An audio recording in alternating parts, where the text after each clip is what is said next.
Hey guys, so we're going to do something called wrist cars. And all it is a controlled articular rotation of your wrist. The key with controlled articular rotations is that we are moving only the tissue we're moving. So I'm wanting to move my wrist, not my elbow, not my shoulder, not anything else. So when I'm doing this exercise, I want the wrist to be the thing doing the movement, okay? So I like to set this up. If you're gonna, you can do both at the same time, but actually, when you're first learning to, it's better to do one at a time. So we have our arm here. We're gonna hold this with our hands. I'm gonna come underneath and I'm gonna hold.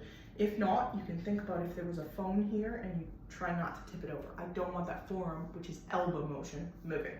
So if I hold here, we're gonna take a breath in.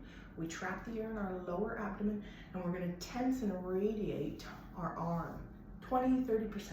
We're gonna then go through our full range of motion actively. So I'm going to extend my wrist to its end range.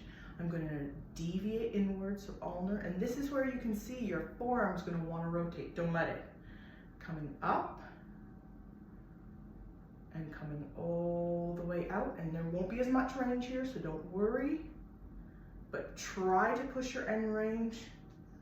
Good, coming in, flexing, coming out, and then extending as you come out. Good, we're gonna freeze there. We're gonna reverse. So we're gonna come in, outward, sorry, and flex up. You'll find one way is a little bit harder. Try to keep the fingers straight if you can. They curl, it's okay, but know that you are trying to get the motion with your fingers then, not with your wrist. Coming out, and up. Right, that's wrist cars, that's all it is.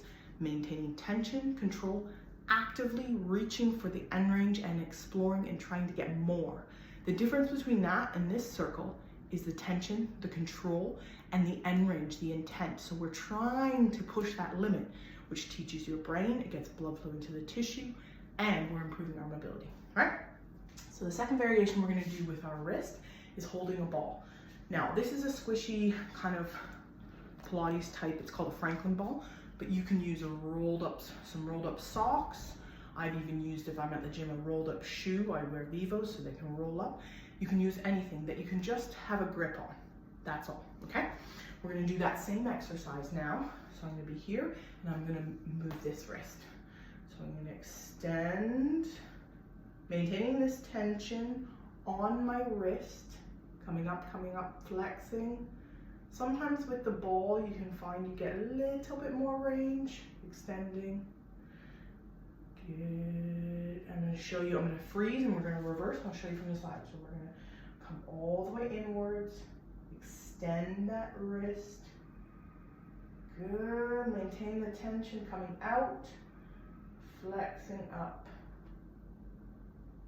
and down. So we're trying to achieve that full range of motion. Try doing 6 or 8 reps on each wrist. This is an easy one you can do every day, many times. If you're a desk worker, it's perfect for this. I'm gonna actually try with 2 balls, or you can do them bilaterally. So the way to do bilateral is to pin those elbows in. We're gonna hold these balls, we're gonna extend. Together they're gonna come inwards.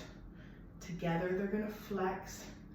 Together they go outwards and extend.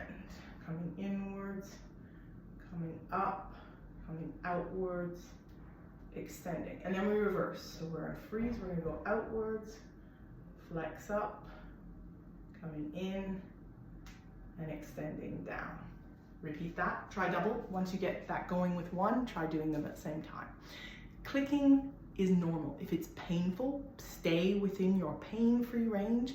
Otherwise, the clicking is actually just joint correctness for getting things moving that haven't been moving. So get it moving. We'll see you again soon.